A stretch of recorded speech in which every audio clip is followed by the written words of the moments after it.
They thought they could terrorize a quiet Navy SEAL's home and walk away clean. But before this day was over, one single mistake would unravel everything they thought they controlled. I never believed my past would follow me into a peaceful suburban neighborhood. White fences, morning sprinklers, HOA emails about trash cans. But that illusion shattered in one violent afternoon. It started earlier that morning. Calm, ordinary. Sarah stepped outside to water the garden, hose humming softly, sunlight catching the leaves. That's when she noticed it. A black SUV.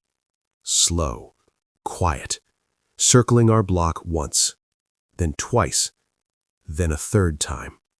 It finally stopped across the street.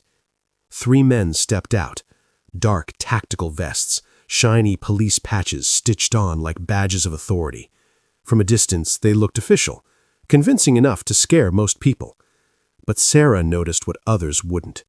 Cheap nylon belts, plastic holsters, no radios, no earpieces, no body cans.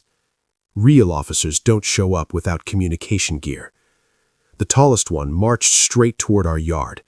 "Ma'am," he barked, flashing a badge so fake it might as well have come from a toy store. "HOA compliance inspection." Sarah didn't flinch. "Since when does the HOA hire police officers?" The second guy smirked, a lazy, arrogant grin.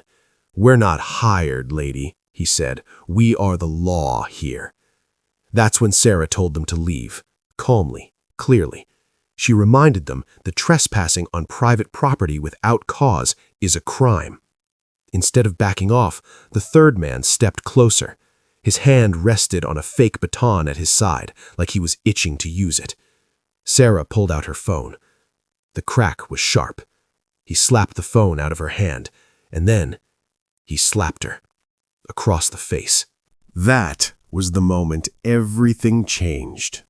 I was in the garage, sorting through old gear, when I heard Sarah yell. Not a scream, something worse. Shock. Pain. I stepped outside.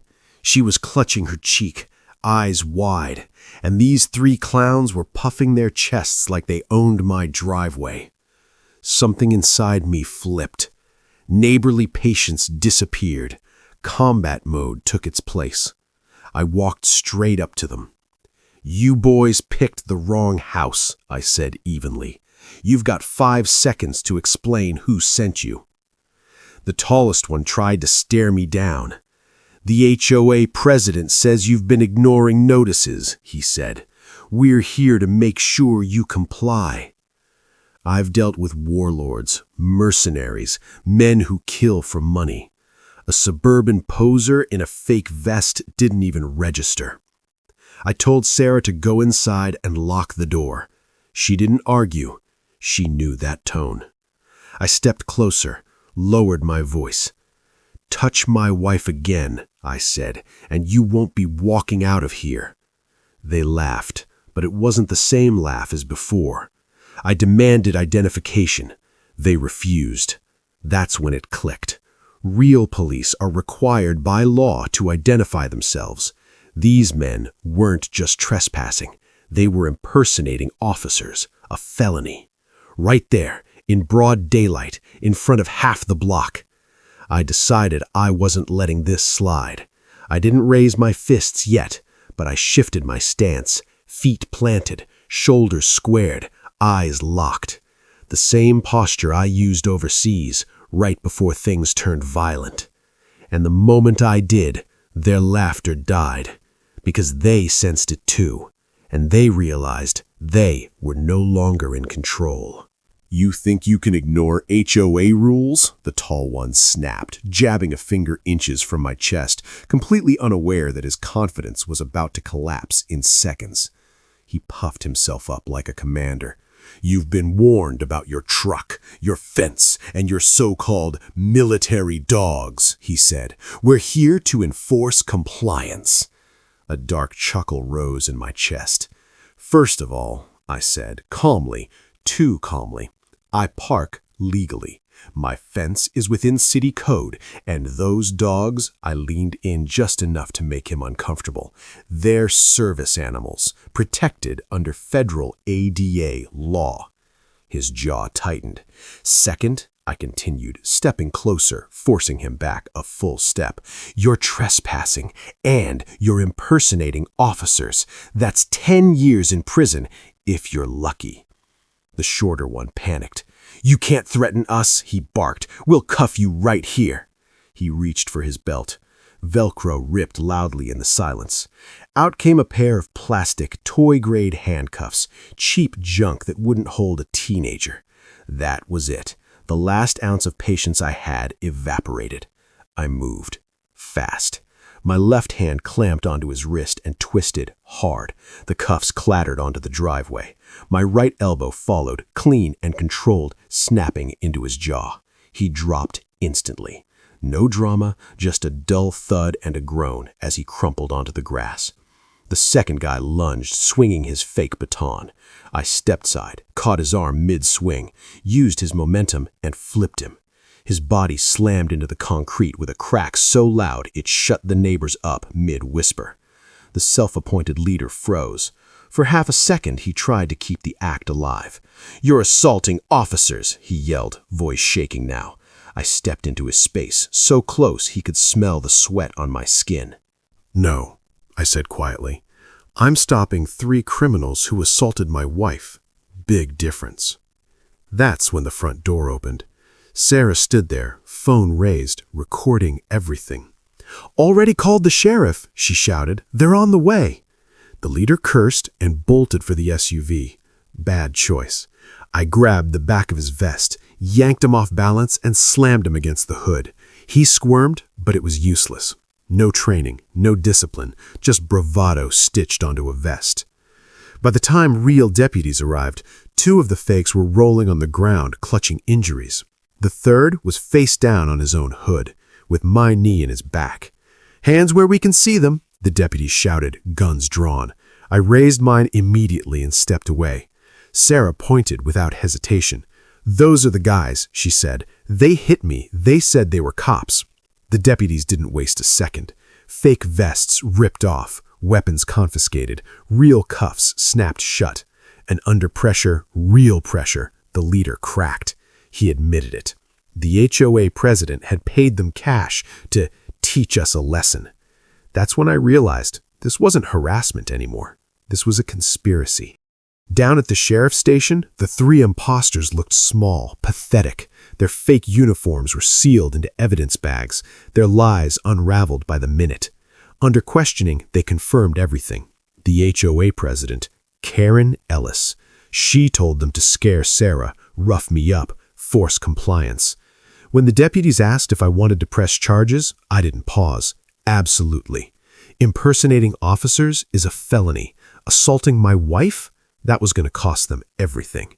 And what happened next, once Karen realized the truth was out, was where this story really turned dangerous. By sunset, Karen made her final mistake, one that would strip her of power, expose her lies in open court, and leave her standing alone when it was all over. She wasn't ready to back down, not even after the arrests, not even after the video. Before that same day was over, she filed a lawsuit against me. She claimed I used excessive force, claimed I damaged the reputation of the HOA, and in a move so bold it was almost laughable, she argued that the men she hired weren't criminals at all, just security contractors, and that I had overreacted. When my attorney read the paperwork, he actually smiled. "This is a gift," he said. "We countersue. Harassment, assault, conspiracy, and with video evidence," he added, "this won't end the way she thinks." The court date came fast. Karen sat on one side of the room, stiff in a polished blazer, whispering urgently to her lawyer. She wore the same smug confidence she'd always used to intimidate neighbors. On our side, Sarah squeezed my hand, calm, steady. Our attorney sat beside us, organized and ready. The judge wasted no time. "Counsel," he said, nodding to the HOA's lawyer. "Proceed." Their argument was thin. weak, built on half-truths and denial, and it completely collapsed the moment our attorney pressed play. The courtroom went silent. On the screen, Sarah watering the garden, the black SUV, the fake badges, the slap. Every word, every threat, every desperate attempt to pretend authority, captured clearly in broad daylight. You could hear Karen's breathing change. The judge leaned back in his chair, unimpressed. "These men are criminals," he said flatly, "and you, Mrs. Ellis, hired them." He didn't stop there.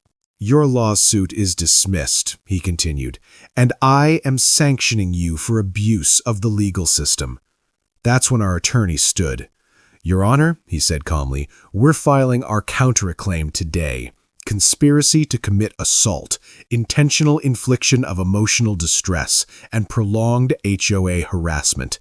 Karen's face drained of color. Her confidence? Gone. When the gavel came down, it was over. Not only was her case thrown out, the judge ruled her personally liable for damages. The HOA board members sitting behind her didn't even look her way as they filed out. No whispers, no support. Her empire of intimidation collapsed in a single afternoon. As for the three imposters, held without bail, multiple felony counts, no fake badges this time. Outside the courthouse, the sheriff shook my hand. "Good thing you kept your cool," he said. "Most people would have frozen. You probably saved your wife from something much worse." I pulled Sarah close. Karen thought fear would control us, thought lies would break us, thought hired muscles would make us fall in line. Instead, she lost everything, and the neighborhood would never look at the HOA the same way again. Subscribe to stay with these stories where quiet neighborhoods reveal what fear tries to hide. Then like the video if watching power finally lose its grip felt personal to you. And tell me in the comments, if someone crossed that line with your family, would you have shown restraint or done exactly what I did?